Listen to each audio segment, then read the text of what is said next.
我是赵少康，欢迎你来到 TVBS 少康战情室。在我们现场特别来宾，沈富雄委员、林珍瑜议员、尹乃菁小姐、吴思怀委员、江宜珍议员、陈伟杰议员。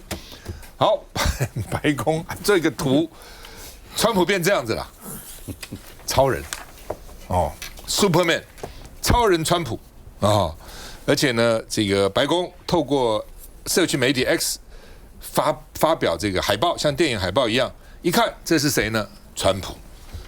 白宫发文盛赞他，川普是希望的象征，代表真实正义美国的样子，超人川普哦。然后呢，文末最后附一个美国国籍哦。川普已经快变上帝，快变圣人了哈。好，那么这是私人恩怨，因为川普讨厌巴西的现在的总统哦，鲁拉哦，所以呢，就说呢，原来在巴西只有10%的税，为什么巴西18税呢？因为巴西卖给美国没有美国卖给他的多，巴西对美国的贸易是逆差的，美国赚人家钱比较多啊，哦，那不过它的钢铁是美国进口这个第2大的，然后钢铁蛮多，因为它巴西没什么太多东西，就是一些产业啊、矿产啊、一些这个天然资源嘛，哦，所以呢10%一下抬到50%，因为呢这个努拉这个他在对前任总统哦。说现在进行法律的这个诉讼，所以呢，川普已经讲了好几次话了。因为前任总统他是巴西川普，哇，川普一听，哇，最好全世界每个地方都是这个日本川普哦，这个台湾川普哦，都是川普哦。那另外呢，巴西总统讲了说，如果你们这些人谁接到川普的信退回去，不收，拒收哦，而且呢，我要反科50%的关税。那川普就讲了，你反科50%，我将来你科我多少，我在你的关税再加上50%，再加50%，变100%哦，来哦，而且你还参加居然给我搞什么金砖哦，原来4国现在越来越多 BRIC 哈，巴西这个俄罗斯哦，这个印度、中国。现在还加了一堆啊，什么这个沙特阿拉伯啦、阿联酋啦，哦，这个印尼啊等等加进去啊，所以他说呢，川普说你们搞这个组织干嘛？就是要对抗我的。那这样讲呢，欧盟也是要对抗你的，欧盟才真的是要对抗你的。欧盟当时组成的时候就说，我们不能让美国独大，我们要联合起来欧洲。那这个亚细安国家呢，哦，东协呢，那这是区域组织啊，都是要对抗你。哦，实在是好，就美国的霸权这边一览无遗哈。加拿大现在科了35，哦，还是没有台湾。川普说，反正这些国家我科完以后，剩下的15%或20%，哦，不会10%了，哦，剩下的，那台湾是不是剩下的？不知道哦。那现在说呢，这个台美要在下一轮磋商哦。那另外呢，传出来说，美国牛的内脏本来我们是不准它进来的嘛，绞肉哦，绞肉你怎么验啊？然后呢，说要放行。哦，所以原来他至少说好吧，你美牛进来，美猪进来，有些东西你还是要守住你的底线嘛。有些东西这个可能性，这个有含这个病毒啊、含菌的可能性比较高，就要守住。那现在看起来有可能都放行。哦，赖清德一定是说这个关税税率只要不要太高，我可以去吹牛，说哦我比韩国低，比日本低，其他都没关系。台积电去设厂没关系，去设吧。阿拉斯加天然气的管线投资去投吧。哦，然后呢，开放什么？美国是要求你开放东西，开放吧。哦，什么基因改造食品都开放吧。哦，那然后到时候他就交换一个，到时候那个大家看到关税，然后汇率呢没关系，升就升吧。哦，所以呢，连猪的肾脏，哦，原来肾脏里面大概含莱克多巴胺含的分量那个比较高了，因为它是过滤的哈，肾脏嘛哈，那都要说不能比人家国际高，我们要跟他一样，人家可以吃，为什么不能吃？问题是国际有谁吃猪肾的？有几个人吃猪肾？你告诉我。哦，台湾人爱吃啊，哦，腰子啊，爱吃不得了啊。但是其他美国人吃吗？我在美国从来没有看到哪个美国人吃啊。哦，那蒋万安说2个原则要坚持了，第一个就是不能牺牲人民的食安，第二是国民的健康。我们看一下。美国白宫在 X 平台贴出现正热映的超人电影海报，不过放大仔细一看，超人的头竟然被 P 图换上美国总统川普。发文还写下超人经典口号“真理、正义与美式作风”，文末附上一句 “Superman Trump”， 赞颂超人川普是希望的象征。白宫官方账号突如其来的制图吓坏不少网友，短短15分钟内浏览次数就超过10万次，贴文底下留言议论纷纷。还有网友3说把总统比作超人根本是个笑话。而白宫 po 这篇文的时机点，似乎也是在呼应川普近日强势陆续公布将对各国征收的关税，特别是今天上午最新宣布将对加拿大征收35%的关税，并在美国媒体的访谈中透露，剩下其他国家的税率将介于15%到20%之间。不过，这是不是还要再加上原先公布的税率？川普并没有多说，这也让各国剉雷蛋。老沈，川普变超人，要不要变沈超人？这个维持不了多久了。当这个经济效应渐渐出来的时候，美国一般比较贫困的白人啊，他们的想法就变了。你说到白宫啊，把它装扮成超人，如果是肉麻的话，那我觉得以色列总理这个战争贩子啊，推荐他当和平奖的得奖人，那更加恶心。当面成交。还有川普的想法，其实很多在逻辑上是不通的。比如说，他对巴西追杀前任的右翼总统，那他跟右翼总统有交情，那你们追杀他，我就惩罚你50%的关税。这个跟巴西人民有哪些关系啊？你不需要惩罚巴西的老百姓嘛？那至于说对这个关税的想法哈，你要去分析这个到底川普在想什么，要有一番特殊的功力呢。到目前为止，其实台湾我敢说，除了我以外，都想错了，你知道吗？我跟你讲，川普几天前他才讲说，100个国家上下都是10%，那10%哪里去了？哪里去啊？现在那100个国家不是15就是20了，哪一个准啊？哦，那我认为是讲整个国家，整个美国，包括川普在内，爱钱爱得要命，他们现在缺钱啊，视钱如命，见钱眼开。所以呢，如果我15%能够混得过去，我才不要10%。他现在10%其实也比以前多嘛，以前几乎是0啊。所以他现在就是要钱啊，要得到的话，你不要跟我讲道理哦。那现在问题是，在好几天前，有人问川普说啊，你这个关税啊，这个对等关税的道理是什么来的？是计算啊什么？有一个道，他说怎么会没有？2个基本原则，一个是普通常识 （common sense）。那我觉得我们就不要费心费力去跟川普讲 common sense 了。哦，他们的 common sense 跟我们的 common sense 也不见得一样。他第2个道理就是我一向坚持的。我为什么会比国内多很多人专家学者都我觉得比较接近事实，就是我摸准，我抓住了川普。因为川普在4月初讲的那个解放日讲的那个第1张表啊，那个对等关税表啊，他特别强调，我们都忽略了，他特别强调逆差，他的逆差就是我们讲的顺差了啊。所以也就是说，你不能赚美国人的钱。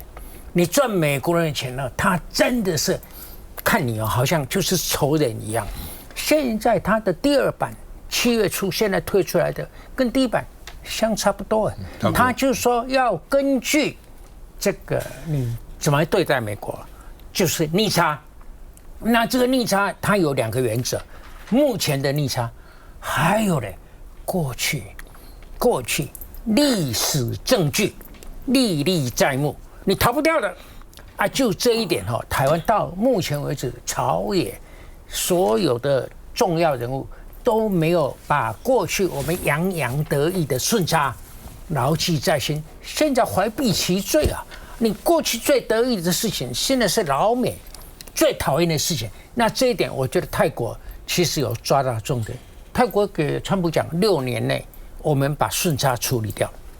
好，那你看，你4年以后就不在了。当然他可以，以后再访问啊，以后总统也不是川普的嘛。再说嘛，对啊。那但是现在我们说台积电去了，川普可以说好，本来你是32%的，台积电来了我降3%。好，那你说我们买了阿拉斯加的天然气，好，我把你降2%，32降个5%，也还是27%。那但是呢，为什么川普喜欢你们做这些，表示你们还算听话？但是这个没有办法很快的反映在今年、明年甚至后年的顺差上面了。这个不可能的。所以呢，川普看到顺差，看到他们的逆差，他就耿耿于怀，没送了。这一点呢，我觉得我们代表团恐怕也没有抓得很紧。我觉得我们台湾呢，现在既要在重要的项目上不得罪自己的选民，那又要在这个32、26、24、20或者是15%，又在这上面计较，你两者没有办法同时成全啊。所以呢，你觉得我们政府会牺牲这些小项目的特别选民的利益，而为了下降那个15%、28%，还是一定就好了？这个非保护不可，25、30就25、30。我觉得政府两个都要，结果最后呢，两个都得不到。不，基本上呢，我们伟大的财政部昨天还宣布好高兴哦，说我们终于第一次对美国的顺差超过对大陆跟香港好蠢。因为对美国顺差上半年我们有550亿美元，对大陆只有360亿美元川普说好，去年你对我顺差是739亿美元，我就很生气，是第六大的。你今年550亿乘2就1100亿哎，当然下半年没有那么多了像上半年赶出货，但是比去年多啊。对，去年还是给大陆是第一，今年就给美国第一啦。在这个时候你宣布这个数字，你脑筋坏掉了，你脑筋真的坏掉了你在想什么东西？就是大内宣嘛，说没关系啦，你看我们赢大陆了，好，哇！螳螂捕蝉，黄雀在后。美国说你给我赚那么多，去年已经赚我很多，今年还要赚更多乃金。这个对于整个我们现在应对美国的关税来讲的话，其实台湾好像最终呢，也就是等着这个美国呢来宣布答案，因为今天呢才传出来消息说原来越南呢是被耍了越南在当初呢谈好的条件呢是11%，结果没想到呢，川普呢在跟越南的越共总书记谈的时候呢，他也没有事先的告知他，然后就这样子20%就出来了所以这个让越南呢觉得非常的惊讶，而且感到愤怒。可是越南到目前为止，他也没有办法表达他任何的抗议就是任他宰割。但至于巴西的状况呢，就非常的特别了就是川普呢，他透过这样子一封的这个信函然后呢要为他自己的好友就是巴西的川普，巴西版的川普来为他伸张他的权益，这其实是非常赤裸裸的公然的这种流氓的行径呢，去干涉巴西的内政。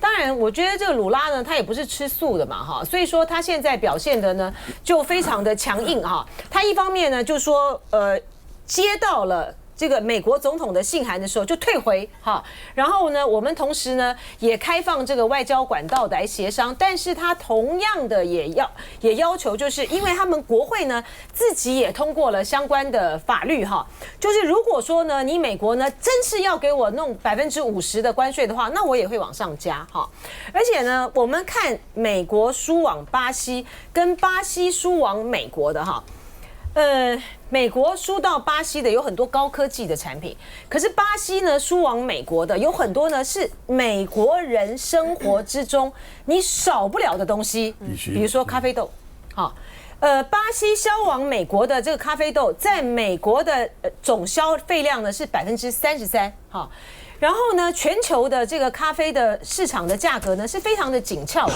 去年呢就已经涨了70%。你现在如果说是在往这个50这样子往上加的话，那美国人喝不到便宜的咖啡了，这很麻烦。还有另外一个是汉堡，是牛肉的问题，因为呢跟美国呢进口那个墨西哥的牛肉，它因为一个病的关系所以它现在已经暂停从墨西哥进口的那个牛肉了，所以他们非常的需要有巴西的瘦牛肉来做这个汉堡。那你如果说你价格降涨的话呢？美国人吃汉堡吃很多美国人喝咖啡也喝很多所以川普的这样子这个盘算，对于美国最终的终端消费来讲是会造成影响的。我们到巴西最有名吃的什么？就是巴西烤肉，哇，烤肉切巴西的肉很好的对所以这个我觉得川普看吧，看他后面到底要怎么样。而且我觉得最重要的是说，从川普过去的谈判的风格来讲哈，虽然说他那种极限施压啊是非常的这个强硬的哈，可是呢，就在于是你巴西它是美国是赚巴西的钱哎，那你的东西销不往。你有人卖几个钱嘛？你销不往美国去的东西，它可以销往其他的地方啊，所以美国是伤害比较大。就像中国驻美国那个大使不讲嘛，你们高科技产品什么都不卖给我们，我们拼命买你的大豆，拼命买你的什么小麦，那个能买多少钱嘛？同样的，哦，就是说这个你很多东西你不卖给人家，然后呢叫人家买，你买什么东西呢？你这个也不卖，那个也不卖，那怎么办呢？续了再回来。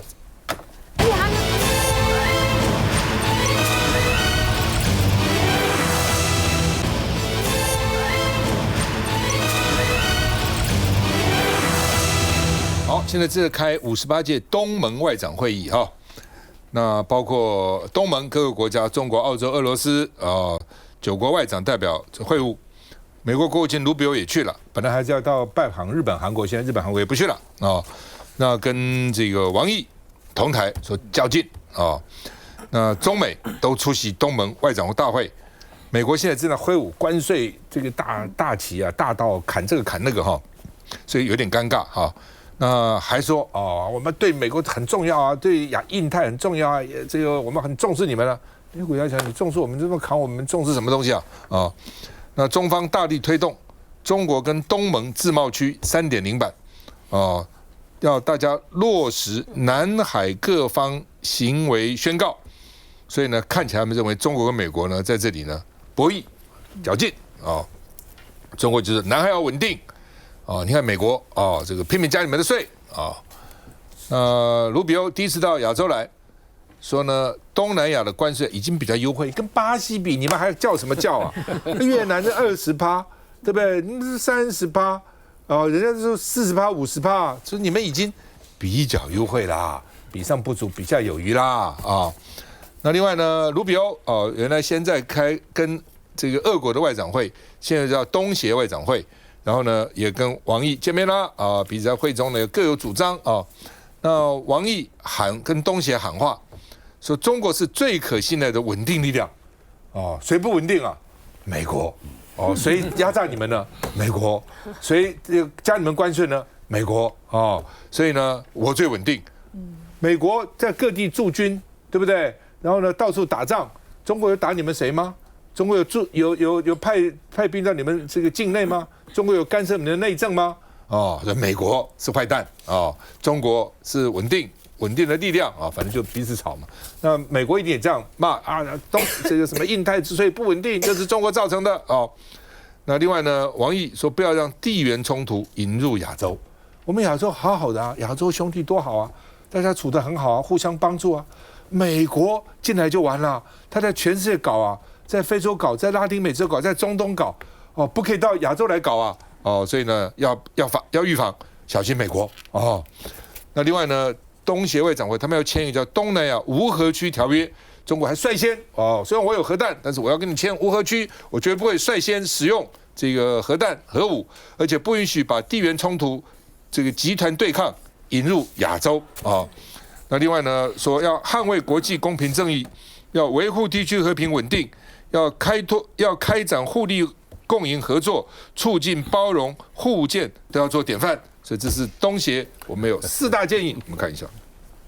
国务卿卢比欧上任以来首次访问印太，出席在马来西亚吉隆坡举行的东协扩大外长会议。在美国总统川普陆续寄发新一轮关税税率通知的这个时候，卢比欧强调，美国依然重视印太地区。When I hear in the news that perhaps the United States or the world might be distracted by events in other parts of the planet, I would say distraction is impossible. We've been engaged for a very long time. And we have strong partnerships we have no intention of abandoning, but rather strengthening and building upon. 在已经公布新关税税率的国家里，东协成员面对20%到40%的税率。在和卢比欧的会谈，东协外长都提到关税问题。卢比欧在会议中没有回应，但对记者表示，全球贸易现状对美国不公平。川普这场全球性行动，目的是重设美国的贸易关系。The markets demand certainty, and so these letters set a baseline. Now, obviously, that does not foreclose the opportunity for individual countries to enter into negotiations that perhaps can adjust those numbers. 除了美国、中国、澳洲、欧盟、日本、南韩和俄罗斯外长也都有出席。美中试图巩固在东南亚地区的影响力。卢比欧和中国外长王毅暗中较劲。And these are relationships and partnerships that we intend to continue to build on without seeking the approval or the permission of any other actor in the region or the world. 聚焦发展，致力合作是大势，是主流。同时，我们也面临单边保护主义的冲击，个别大国滥施关税等挑战。卢比欧表示，正在安排和王毅的会晤，如果确实发生，这将是两人首次会谈，也渴望为川普和大陆国家主席习近平的峰会铺路。来，一真。这个美国跟中国呢正在大抢东协各国哈，但是我们看到美国呢，它公布了这个马来西亚、泰国、印尼这些东协国家的关税，马来西亚25，泰国36，印尼32。接着呢，这个国务卿卢比欧就飞到东协，就说：“哎呀，你们这些东协的这些东南亚国家关税更优惠。”哇！听了一下，我想说，那谁会比这些国家更不优惠呢？是我们台湾吗？所以你可以看到，美国就是两手策略啊，说一套又做一套。那回过来看台湾的这个情况，今年初在这个32%的关税宣布以前呢，我们的民进党政府就喜滋滋的说，我们这个台美关系史上最好。结果一公布一开讲，哇，32%。后来呢，这个民进党的立委王定宇就说我们呢这个尽管是32%，但是呢，我们台湾会列入首批的沟通名单，是所谓的第一群4国 （First Four）。但是现在我们看到这个第二轮，南韩、日本都已经开讲，台湾还没有哦。目前南韩、日本还有这些开讲的各国，大概都是25%到40%之间，跟原本的差不多。台湾究竟会用什么来换取更低的关税？还是说我们会开放更多的是汇率吗？农业吗？进口的牛内脏吗？还是猪肾？还是汽车的零组件？还是美国的资金跟这些金融的业务会涌入台湾？是全部开放还是部分开放？涉及到我们台湾的核心利益，这些国民的健康应该是不可交换的吧？我相信南韩跟日本就是涉及到他们国家的根本利益，他们不愿意交换，所以就是25%到40%之间的这样子的关税。那更回顾之前，卓荣泰院长还发文就说，这个关税啊，我们要安心税。结果32%之后，到现在大家都还是睡不好、睡不着。现在睡着的反而是这个民进党政府。民进党自己曾经说这个装睡的人叫不醒。现在我们就是完全担心，说到现在台湾都还没有公布，那民进党政府又主动释出，就说，我们这个美牛啊、内脏啊、猪肾啊，好像都可以开放。民进党政府到底是不是真的睡着了，还是装睡了？只有罢免国民党的时候才醒来。赖清德政府呢？赖清德总统今天在视讯会议的时候还说，我们要维护国民的健康跟粮食安全为核心任务。这个就是主动释出，就说我就是可以开放啊，我就是可以开放这些过去管制的这些内容，这些都已经传递给美方，所以大家会非常担心台湾最后我们这个关税到底会是什么样子。梁振宇，我觉得其实你可以看美国的两手策略，其实在的显示是什么？第一个，亲美无用。